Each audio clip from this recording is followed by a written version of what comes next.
नंद बाबा के कुल गुरु थे सांडल्य ऋषि और उनकी पत्नी पूरनमासी इसी गुफा में बैठ के तप किया करते थे और धरती से स्वयं प्रकट हुई क्षीरसागर थे। अंग्रेजों का शासन था ना, मुसलमानों का शासन, मुगलों का शासन, जब से यहाँ झंडे लगते हुए आ रहे हैं। ये प्राचीन काल का मंदिर है, 2800 वर्ष प्राचीन। पूरे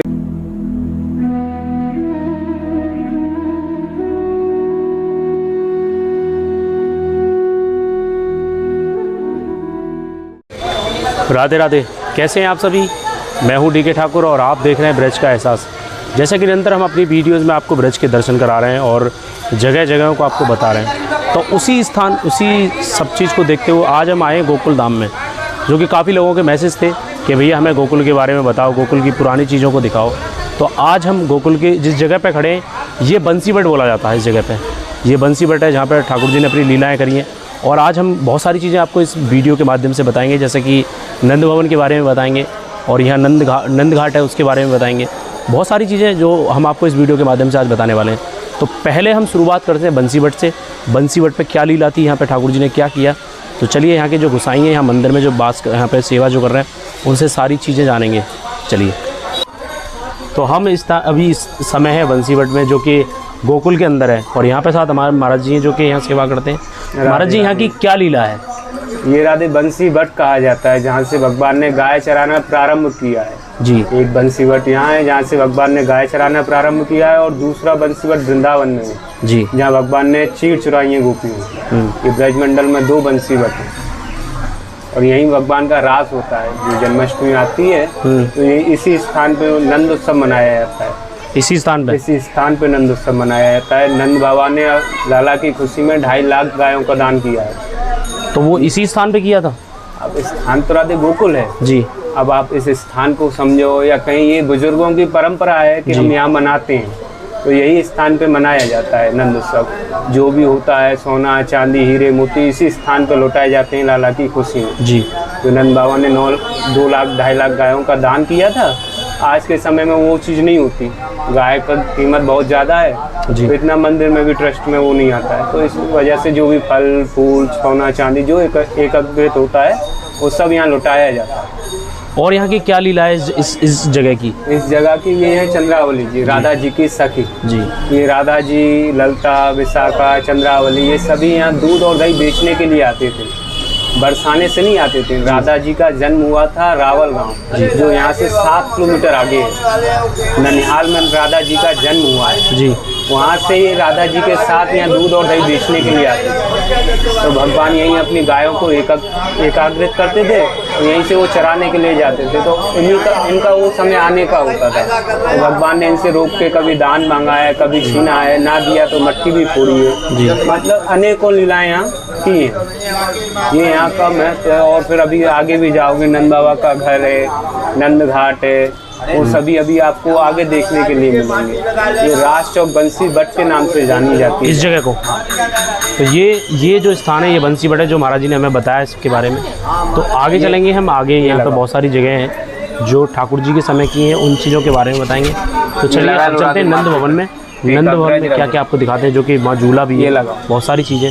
चलिए, तो अब चलते हैं यहाँ से नंद भवन और हमारे साथ यहाँ के जो तीर्थ पुरोहित हैं सागर तिवारी जी। राधे राधे भैया। राधे राधे भैया। तो यहाँ से चलते हैं हम आगे की तरफ और यहाँ से जो गली पड़ेंगी, जो पुरानी चय है, उनके बारे में सारी चीज़ डिटेल में भैया बताएंगे। आ जाइए। तो भैया ये कौन सा रास्ता है यहाँ पे। ये गली का नाम बोलते हैं दान गली जी।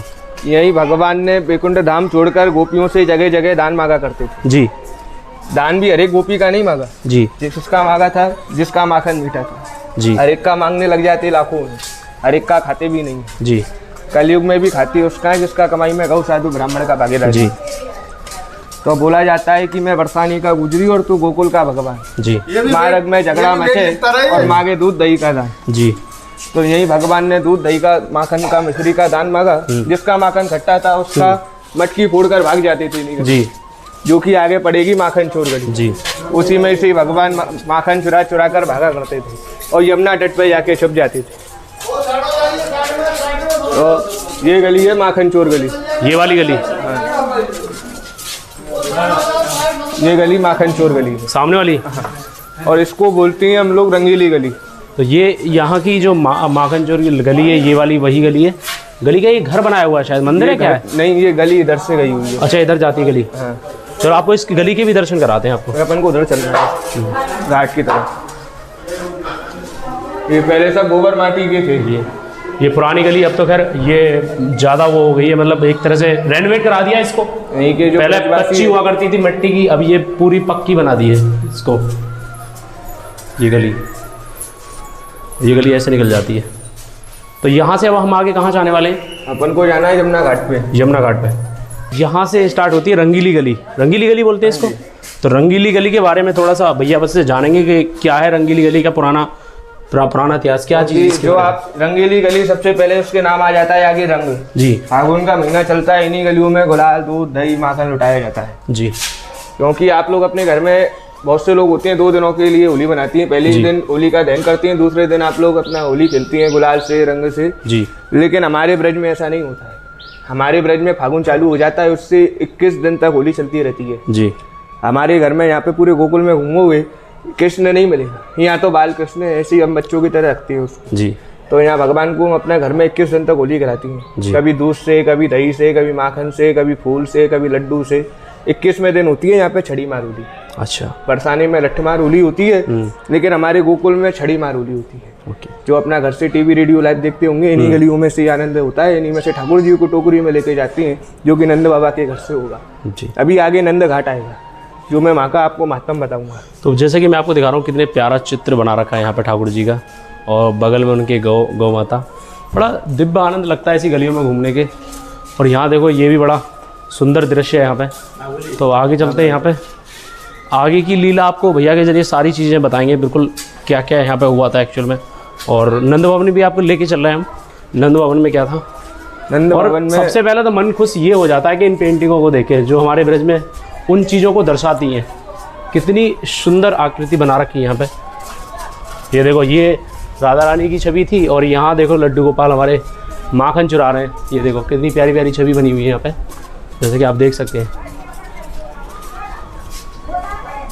बहुत पुरानी चीज़ों का आवास होता है। जैसे अब ये गेट है, गेट देखो कितना पुराना बना हुआ है। काफ़ी इन चीज़ों से हमें पता चलता है कि यहाँ पुरानी चीज़ें कितनी आज भी हैं। तो यहाँ जो भी हमारे बाहर से पर्यटक आते हैं तो यहाँ ज़रूर विज़िट करें एक बार, ताकि यहाँ की पुरानी चीज़ें जितनी भी ठाकुर जी के समय की हैं उन सबको आप जान सको। तो आगे चलते हैं। ये घाट है, ये कौन सा भैया घाट है? नंद घाट बोलते हैं। इसका प्राचीन नाम था ठकुरानी घाट जी। तो हम आ चुके हैं नंद घाट पे, जो कि अब इस टाइम इसको ठकुरानी घाट बोलते हैं। जो कि पीछे आप देख रहे हो, ये गोकुल बैराज का पुल है सामने जो देख रहे हो। अभी यमुना जी यहाँ तक थी, पानी थोड़ा सा अंदर चला गया है। तो भैया से इसके बारे में थोड़ा जानेंगे। भैया इसके बारे में थोड़ा हमें डिटेल में बताओ। देखो, ये घाट का नाम बोलते हैं ठकुरानी घाट पे जी। मगर जब कृष्ण भगवान का जन्म हुआ था ना जी, तो नंद बाबा की एज थी 60 साल जी। और आप लोग पढ़े लिखे हो, 60 साल में किसी के घर में बेटा या बेटी का जन्म होगा तो उसको कितना खुशी होता है। बिल्कुल सही बात है। लेकिन नंद के घर पे लड़का नहीं हुआ था। कौन हुई थी? योग माया, लड़की आदि शक्ति जिसको हम लोग बोलती हैं जी।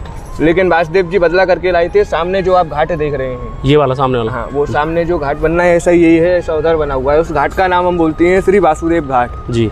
जो वासुदेव जी कृष्ण भगवान को लाए थे सूप में लेके जी। यमुना नदी को पार करके।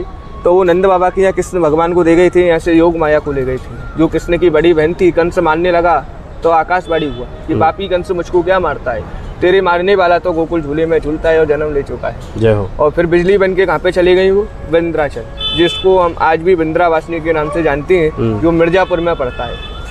लेकिन यहाँ पे मेन आनंद यहाँ पे गोकुल में आती है तो 2 ही चीज़ों का है, बाकी यहाँ पे कुछ नहीं है। वृंदावन में है, बड़े बड़े टेम्पल है। यहाँ पे सबसे पहला बात, कोई मंदिर नहीं है जी। यहाँ पे वही घर है।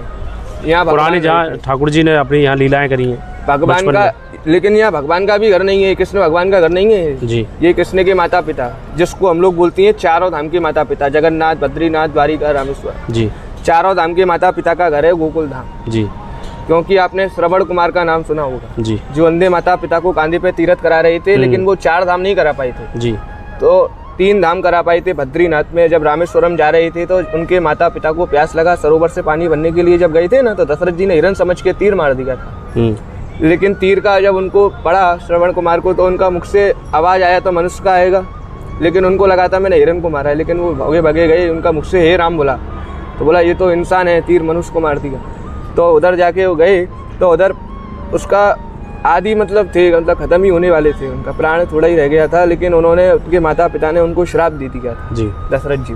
क्या दिया था कि जैसे मेरे बेटा श्रवण कुमार ने मुझको अपने कांधे पे बैठा के तीरथ कराया है, आने वाले युग में ऐसा कोई बेटा बेटी नहीं होगा जो कांधे पे बैठा के माता पिता को तीरथ कराएगा जी। उसके लिए एक धाम ऐसा बसाया जाएगा, एक धाम से चारों धाम का फल मिले। क्योंकि आज भी आप लोग देखते होंगे बहुत से बेटा बेटी होते हैं जो अपने माता पिता को भजन आश्रम, विधवा आश्रम में डाल देते हैं। बिल्कुल। आपका वृंदावन है, वृंदावन को छोड़िए, आप जगन्नाथपुरी जाएंगे ना, उड़ीसा में भारत का सबसे बड़ा भजन आश्रम बना है। अच्छा। तो आज भी उधर जाएंगे तो चावल भात का भोग लगता है, सभी विधवाओं में बटता है, मीराओं में बटता है। ऐसे ही इसलिए जब भगवान का जन्म यहाँ गोकुल में हुआ था तो नंद बाबा का उम्र 60 वर्ष का था। जब 11 वर्ष 52 दिन के भगवान हुए, क्योंकि भगवान ने गोकुल में सिर्फ बाल लीला किया था, अकासुर मारी, बकासुर मारी, पूतना का वध किए, 11 वर्ष 52 दिन। तो यहाँ जब 70 साल का उम्र नंद बाबा का हो गया, उनका शरीर में बल नहीं रहा जो तीरथ करेंगे, क्योंकि तीरथ कलयुग में चार चीज होंगी मनुष्य पे जब भी तीरथ होता है जी। सबसे पहला तो पैसा होगा, दान भी दोगे, किराया भाड़ा भी दोगे, बिल्कुल सही। दूसरा शरीर में ताकत, आदमी चल ही नहीं पा रहा है तो तीरथ नहीं। तीसरा है समय, जो कलयुग में किसी के पास नहीं है। चौथा प्रभु का कृपा। 4 चीज नहीं होगा, 4 धाम नहीं जाएंगे। लेकिन वो स्वयं विष्णु थे नारायण, चारों धाम को इधर ही बुलाया गया। हम बोलते हैं जगन्नाथ का बैत, आपने सुना होगा। क्यों बुलाया जाता? क्योंकि जगन्नाथ को जो गोकुल में बुलाया ना भगवान ने जी, वो छड़ी के बदौलत भी बुलाया था। अच्छा। बद्रीनाथ को चूड़ी कंगन की वजह से, द्वारिका को गोपी चंदन से, और गोकुल में हम लोग बैठे हुए ये चारों धामों का जड़। शास्त्रों में भी देखोगे ना तो बोलती है एक लोटा पत्ते पत्ते में पानी गिरोगे तो पेड़ कभी हरा नहीं होता है, लेकिन जड़ में हम लोग पानी गिरते हैं तो पत्ता पत्ता हरा होता है। इसलिए शास्त्रों में भी लिखा हुआ है कि एक पेड़ गोकुल लगा, उसका डाल गया जगन्नाथ, और फूल तो फूला द्वारिका, फल लगा बद्रीनाथ। तो ये चारों धामों का जड़ बोलती हैं। ये सबसे पहला तो विजिट का जगह नहीं है, ये किसका जगह है? तीरथ का।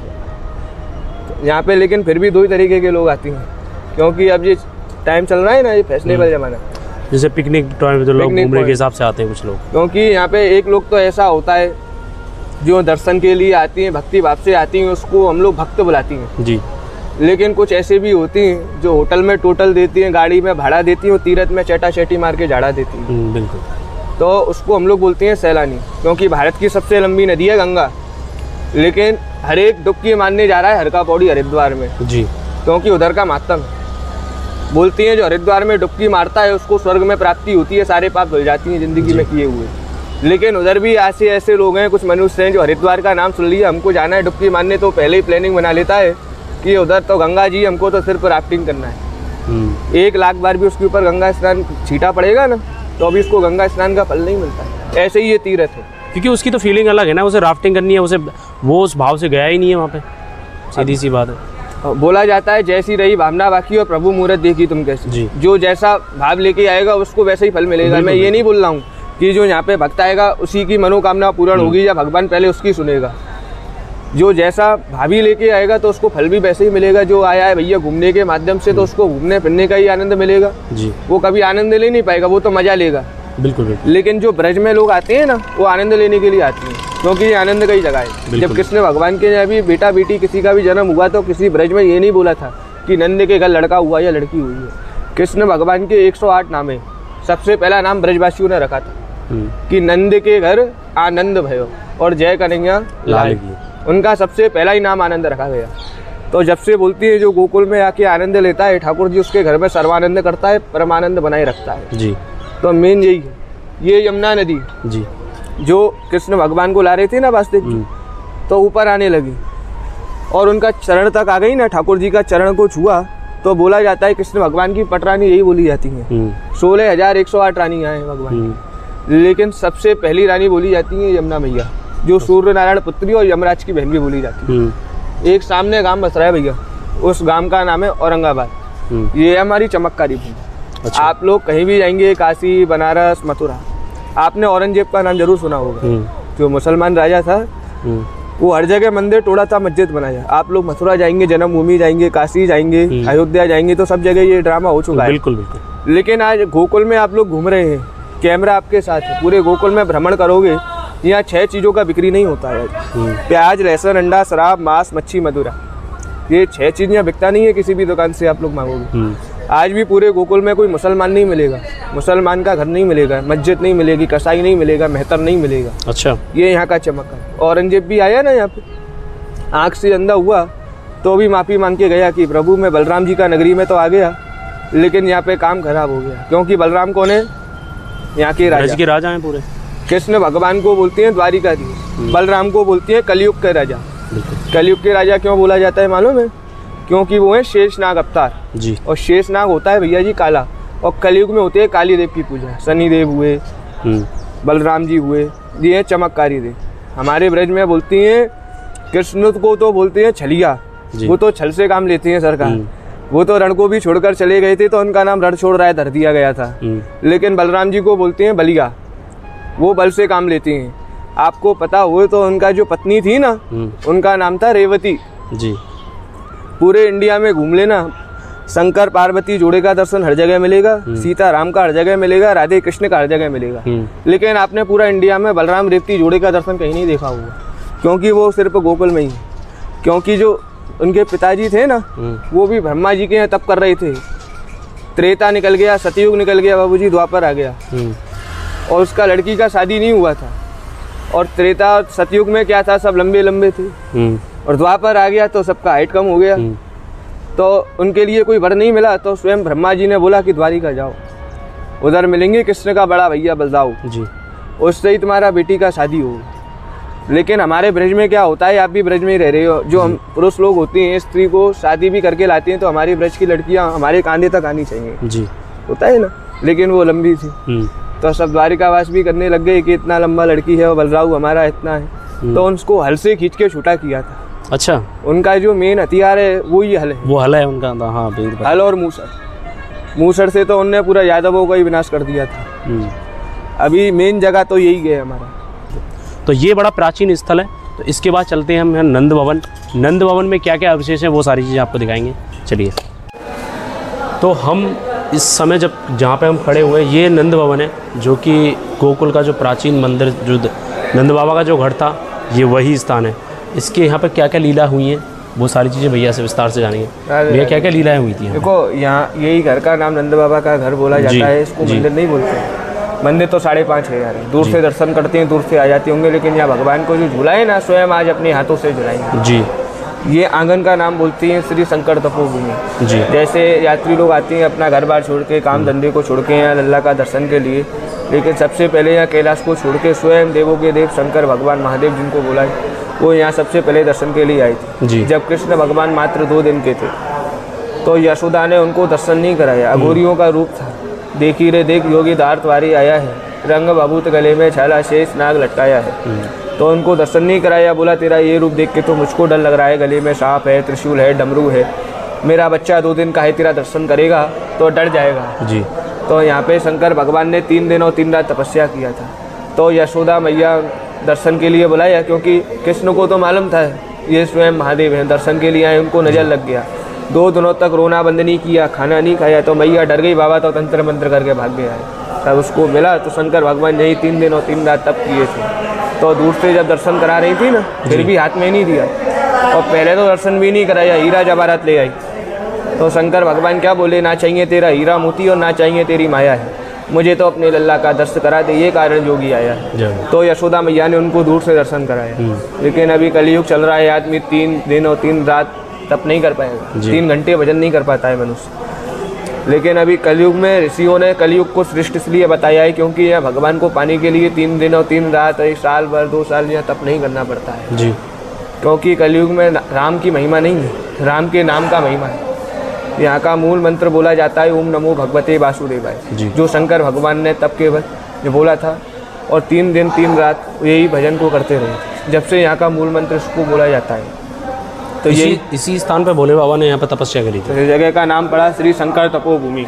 घर का नाम जैसे कि भैया ने हमें बताया कि जब लाला के दर्शन करने आए शंकर भगवान, तो ये वही स्थान है जो यहाँ विग्रह बना हुआ है, और यहीं पर बैठकर भोले बाबा ने यहाँ पर तप किया, और बहुत पुरानी जगह। और ये जो सामने स्थान देख रहे हैं, यहाँ पे लड्डू गोपाल जी के झूले के दर्शन होते हैं, जो कि हम उस चीज़ को कैमरे में नहीं दिखा सकते, पर बता सकते हैं यही स्थान है जहाँ पे लाला झूलते थे। इसके अंदर जाके वहाँ पे वो बना हुआ है सारी चीज़ें। और भैया यहाँ पे क्या चीज़ है जो कि हम और अपने जो भक्तजनों को बता सकते हैं?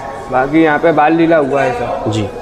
बाल लीला समय जैसे आकासुर मारे हैं, बकासुर मारे हैं, पूतना का वध किए, गलियों में माखन चुराए हैं, वो सब इसी गोकुल में हुआ है। गलियों में भगवान घूमे। जैसे कि भैया बता रहे हैं कि यहाँ पे बकासुर वगैरह का वध हुआ, जो राक्षस थे, तो यहाँ पे उन लीलाओं की आकृति के दर्शन दे रखे, तो उनको आपको दर्शन कराते हैं। पहले सबसे पहले जो दर्शन है वो वासुदेव बाबा के, जो कि लाला को लेके आ रहे हैं, और यहाँ पे वो उसी रूभाव में जैसे आप देख रहे हैं ऊपर रख रखा है लाला को, और ऊपर शेषनाग के दर्शन है, जहाँ पे काले नाग ने जो देखते हैं आप, जो बारिश के समय जो ढक लिया था उस समय, ये छाया करता है। और ये स्थान, ये बकासुर जो राक्षस था जिसका वध किया था कृष्ण भगवान ने, ये उस लीला के दर्शन है। और इसके अंदर ओखलबंद जो कि ओखलबंदर लीला, जो कि यहाँ पे जो ठाकुर जी ने माटी जो खाई थी, सॉरी, तो उसके दर्शन है यहाँ पे। ये वैसे आकृति में दर्शन है, बाद बाकी जो एक्चुअल जो जगह है वो दूसरी जगह है, पर यहाँ पे क्या है कि उस आकृति को वर्णन बनाया गया है, तो यहाँ पे वो आकृति के दर्शन है। बाद बाकी ये लीलाएँ तो अदर जगह पे हुई हैं कहीं पे। और ये दर्शन है आपके आकासुर वध, जो कि यहाँ पे आकासुर का वध किया था। ये कौन से रूप में था? ये जो आकृति बनी हुई है मगरमच्छ के रूप में था, सांप के रूप में, ये सांप के रूप में था। अच्छा अच्छा। तो इस यहाँ की जो लीला है वो हमने सारी चीज़ें बताई। और एक लीला ये और है माखन, जहाँ पे माखन चोर लीला, जो कि यहाँ पे आप अंदर देख रहे हैं, जहाँ पे ठाकुर जी लीलाएँ करते थे, मतलब माखन चुराते थे ग्वाल वालों के ऊपर चढ़ के। तो बड़े सुंदर दृश्य है यहाँ पे नंद महल का। जब भी आप आएँ तो यहाँ नंद महल में ज़रूर आएँ और यहाँ की जो लीला है उनका आनंद ले सकें। तो आगे हम आपको दिखाने वाले हैं वो है दाऊ जी की जन्मस्थली, जहाँ पे बलदाऊ जी का जन्म हुआ था। तो आगे चलते हैं, उस चीज़ को आपको दिखाते हैं। चलिए। राधे राधे। तो हम अभी जहाँ जिस स्थान पर खड़े हैं, जो मंदिर के बाहर खड़े हैं, ये है बलराम जी का जन्म स्थल, जहाँ पे बलराम जी का जन्म हुआ था। और ये आज से लगभग 3000 साल पुराना मंदिर है। आज से लगभग कितना ही साल पुराना? 2800 वर्ष पुराना। 2800 वर्ष पुराना मंदिर है। तो इसके अंदर चलेंगे, जहाँ कैसे कैसे यहाँ जन्म हुआ उसके बारे में भी ज़्यादा जानकारी लेंगे। तो अंदर चलते हैं इसके बारे में। और यहाँ की जो आकृति देख रहे हैं ना, तो इससे हमें पता चल रहा है कि ये वास्तविक में ही 2800 साल पुराना मंदिर है। राजा सूरजमल के हाथों से बनाया हुआ मंदिर है। देखो, तो इसके अंदर चलते हो, देखो ये पुरानी चौखट कितनी पुरानी है। जगह गेट अब हमें ये देखने को नहीं मिलते पुराने वाले, जिस तरीके से ये बने हुए हैं, और इनकी डिज़ाइन बहुत सारी चीज़ें। और देखो ये कुंदे, जैसे राजा महाराज जैसे पकड़ के जैसे इनसे कुछ करना होता हो, बांधना होता हो। तो इसके अंदर चलते हैं। यहाँ पे ये मंदिर का नाम बोलती हैं बलराम जी का जन्म स्थान जी। कृष्ण का जन्म मथुरा जेल कारागार में हुआ जी। बलराम जी का इधर हुआ था गोकुल में, गुप्त तरीके से, क्योंकि जो वासुदेव जी थे ना, उनकी 2 पत्नियां थी जी। पहली कौन थी? रोहिणी जी। दूसरी थी देवकी जी। रोहिणी के कोख से जन्म लिया था बलराम जी जी। नॉर्मली जो बेटा बेटी होती है 9 महीने में जन्म लेती है। बलराम जी का जन्म 12 महीने में हुआ था। 6 महीने देवकी की कोख में, 6 महीने रोहिणी की कोख में। जी। गुप्त तरीके से जन्म हुआ बलराम जी का गोकुल में, इस घर में। पहला सब गोबर माटी का था।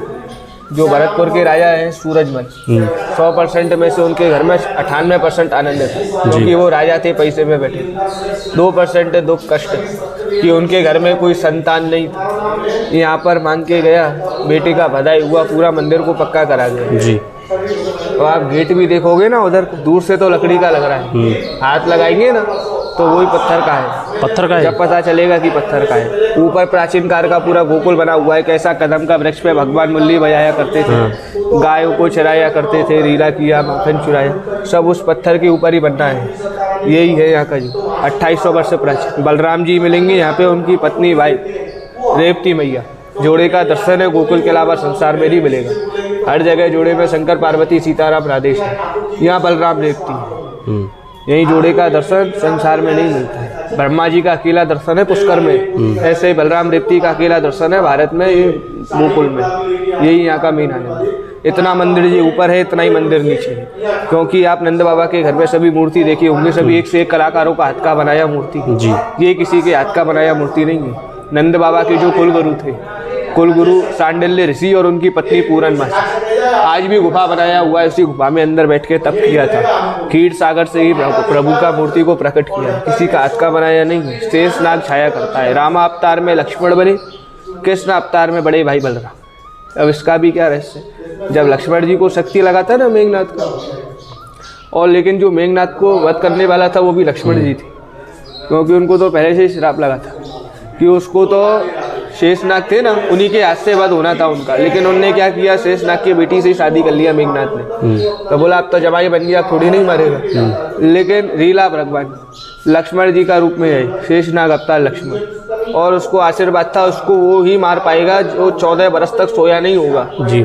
लेकिन जो लक्ष्मण जी थे उनको वनवास लगा, राम जी के साथ गए तो उन्होंने 14 वर्ष तक आँख नहीं मीची, 14 वर्ष तक सोए नहीं थे, निंदा नहीं ली, तो ही जाके वो मार पाए थे, अपना संकल्प पूरा किया था। ऐसे ही फिर लक्ष्मण जी को शक्ति लगा तो प्रभु ने भी बोला कि तूने मेरा जिंदगी भर सेवा किया है, लेकिन आने वाला युग आएगा ना, उसमें तुम मेरे बड़े भाई बनना और मैं तुम्हारी सेवा करूँगा। ये ब्रज के राजा का घर है, यहाँ भगवान का जन्म हुआ बलराम जी का। 3 नामों से विख्यात हैं गोकुल में, हंडा वाला, झंडा वाला और मान्यता वाला देव जी।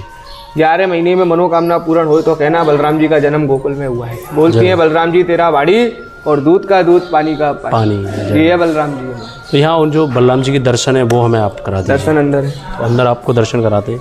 तो जैसे हमें दूर से देखने को मिलती है कि ये लकड़ी है, पर ये वास्तव में लकड़ी नहीं, ये पत्थर है। ये देखो कुछ आवाज़ आ रही होगी इसमें से, पर ये पत्थर है और दूर से बनावट ऐसी लगती है कि जैसे ये लकड़ी का बना हुआ पूरा, बहुत प्राचीन है, पर ये बड़ा प्राचीन है।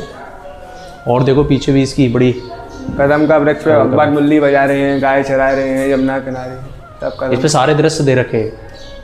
आज ये भी उस मेरे हिसाब से 2800 साल पुराना, ये आज की डेट में कोई बना दिया ऐसा तो बताइए। नहीं, कोई मतलब ही नहीं, ऐसी चीज़ें तो बनी नहीं सकती। यही तो प्रमाण है हमारे हिंदू ये धर्म का। वही मतलब जो बता रहे थे आपके 2800 साल पुरानी हुई वही चौखट है, यही वही चौखट है, यही प्रमाण है। बाकी तो आप जान रहे हैं ये बन रहे हैं, कुछ बता रहे हैं। मस्जिद वगैरह बन रहे हैं। इनका जन्म कहाँ हुआ था, जिसका मस्जिद है रेगिस्तानों में जन्म हुआ था, राज करने आई थी तो यहाँ मस्जिद बनवा दिया। सही बात। जिसका ये धर्म है सनातन धर्म है, जो सब नहीं रह रहा है, सब नहीं वास कर रहा है, उसको कोई नहीं मानना है। लेकिन ये सब सनातन धर्म, हिंदू धर्म सबसे ज़्यादा तीर्थी प्लेस माना जाता है। 4 धामों में नाम गिनती होती है। गोकुल में ब्रज 84 कोष में गोकुल आया जाता है, परिक्रमा भी लगाई जाती है यहाँ की। इधर अभी आप लोग जो बैठ के दर्शन करेंगे तो ऊपर से पक्का है, नीचे सब गुफा बनाया हुआ है, सपोला है जी पंडित जी। जय हो। ये बलराम जी, ये उनका धर्म पत्नी है रेवती मैया जी। यही जोड़े का दर्शन है, गोकुल के अलावा संसार में नहीं मिलता है। यहीं पे आने का विशेष आनंद। भगवान को झंडे लगती हैं, पहला झंडा लगता है द्वारिका भेंट में। 2 द्वारिका है, तो द्वारिका एक भेंट द्वारिका जो स्टीमर से जाती है, भेंट द्वारिका में 125 फुट का झंडा लगता है। 2 महीने पहले नंबर लगाना पड़ता है जी। यहाँ पे अपना बेटा बेटी के आनंद के लिए, धंधा व्यापार तरक्की, लंबी आयु, आरोग्य की, क्योंकि ये है बल के देवता। बल माने होता है शरीर दह, शरीर में कोई रोग हरी बीमारी नहीं आती है। यहाँ पे संसार झंडा लगा के जाता है, यही झंडे जगन्नाथपुरी जाती है, उद्यापन होता है, वहाँ से लौट के आते हैं। ऐसे ही आने वाले भक्तजनों को यहाँ झंडा लगाने के लिए, यात्रा पूर्ण के लिए लगाया जाता है। क्योंकि ऐसे अपन का 2 नेत्र है, कृष्ण और बलराम, वहाँ से यात्रा शुरू होता है। और हम लोग अपने घर में रिश्तेदारी में कहीं भी जाएंगे तो किसी बड़े से आज्ञा लेते हैं कि हम घर जा रहे हैं। ऐसे ही यहाँ के राजा हैं, इनसे हमको आज्ञा लेनी पड़ती है कि हमारा घर में आनंद करना, हमारी तीरथ पूर्ण करना, हमको गोकुल आने का फल देना। तो यहाँ पे झंडा लगाती हैं, यात्रा पूर्ण होती है। तो ये महाराज जी, ये वही स्थान है जहाँ पे बलराम जी का जन्म हुआ था? ये वही स्थान है। सबसे पहला झंडा रोहिणी माता ने लगाया था, जो इनकी माँ थी। और आज का तारीख में हर एक माँ लगाती है अपना बेटी की निरोगी काया के लिए, जो गोकुल में आती हैं। जिसके घर में बेटा बेटी नहीं होती है मांग के जाती हैं, जिसकी शादी नहीं हुई है वो अपने माता पिता के नाम से लगाती हैं। तो भैया ये कौन सा स्थान है जहाँ पे? ये भैया सांडल्य ऋषि की तपोभूमि जी, जो मैंने आपको बताया था। ये किसी के हाथ की बनाई प्रतिमा नहीं है जी। नंद बाबा के कुल गुरु थे सांडल्य ऋषि, और उनकी पत्नी पूरनमासी इसी गुफा में बैठ के तप किया करते थे। और धरती से स्वयं प्रकट हुई क्षीरसागर थे। अंग्रेजों का शासन था ना, मुसलमानों का शासन, मुगलों का शासन, जब से यहाँ झंडे लगते हुए आ रहे हैं जी। ये प्राचीन काल का मंदिर है, 2800 वर्ष प्राचीन। पूरे ब्रज में सबसे प्राचीन मंदिरों में इनका नाम आता है, बलराम जी का, जो ये जन्म स्थान है बलराम जी का। तो जैसा कि आप देख रहे हैं यहाँ पे, ये सांडल्य ऋषि जी की तपोभूमि है, जो कि ये गुफा भी अंदर जाते हैं। इतना मंदिर जी इसमें हम अंदर नहीं जा सकते क्योंकि बहुत ज़्यादा अंदर अंधेरा भी हो रखा है। मैं आपको ऊपर से दर्शन करा देता हूँ इस जगह के। इतना मंदिर जी ऊपर है, इतना ही मंदिर नीचे है। अच्छा। पहले सब अंग्रेजों का शासन में नीचे दर्शन होते थे जी, मगर जो मुसलमान लोग आते थे यहाँ के नागा साधु ब्राह्मण इसी में काट के डाल देते थे अंदर। अच्छा, इसके अंदर ही? हाँ, अंग्रेजों का शासन में। हो।